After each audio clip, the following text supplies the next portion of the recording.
दूसरे जो ये प्रोफेसर मुक्तदार खान जो कि अमेरिका में प्रोफेसर हैं एक यूनिवर्सिटी में, उनका जिन्होंने ये कहा है कि ये पाकिस्तान के लिए लॉटरी निकलने जैसा है और उनका कहना है कि पाकिस्तान को सऊदी अरब से और ज्यादा वित्तीय मदद मिलेगी और पाकिस्तान इससे अपनी रक्षा क्षमताओं को मजबूत कर सकेगा।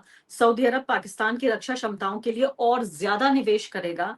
दूसरे उन्होंने साथ साथ ये भी कह दिया कि भारत को अब ये सोचना होगा कि अगर वो पाकिस्तान पर हमला करेगा तो कहीं सऊदी अरब सीधे तौर पर पाकिस्तान के साथ खड़ा तो नहीं हो जाएगा। इसके अलावा भारत के दसियों लाख लोग इस पूरी कहानी में, इस पूरे फसाने में जो जिक्र नहीं हुआ, वो भारत के जो लोग लाखों की तादाद में काम करते हैं सऊदी अरब में, उनके बारे में तो हमने चर्चा ही नहीं की, सिर्फ हम डिफेंस डील का जिक्र कर रहे हैं।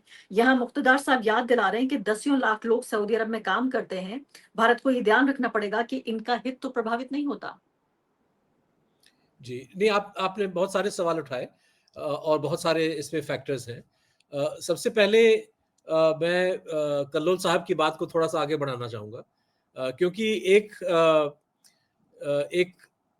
एक पॉइंट जो उन्होंने रखी वो ये कि गहराई रिश्ते में कहीं न कहीं कम पड़ गया, मतलब इंडिया सऊदी रिलेशंस में। और ये मैं एक तरह से दर्शकों को याद दिलाना चाहूँगा कि कई सालों से यहाँ वायर पे और भी जो लोग हैं, हम लोग इस बात को उठा रहे हैं कि जो डिप्लोमेसी है, इसको बहुत ज़्यादा पर्सनलाइज़ किया जा रहा है मोदी के कार्यकाल में।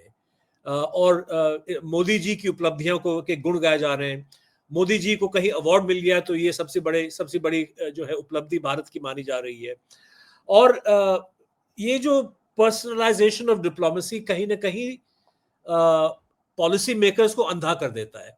तो आपको लग रहा है कि भाई सऊदी अरेबिया का सबसे जो मशहूर या सबसे जो प्रोमिनेंट अवार्ड है वो मोदी साहब को दिया गया है, इसका मतलब ये कि सऊदी अरेबिया और इंडिया के रिश्ते बहुत ही ज्यादा करीब हैं। ऐसा नहीं होता है।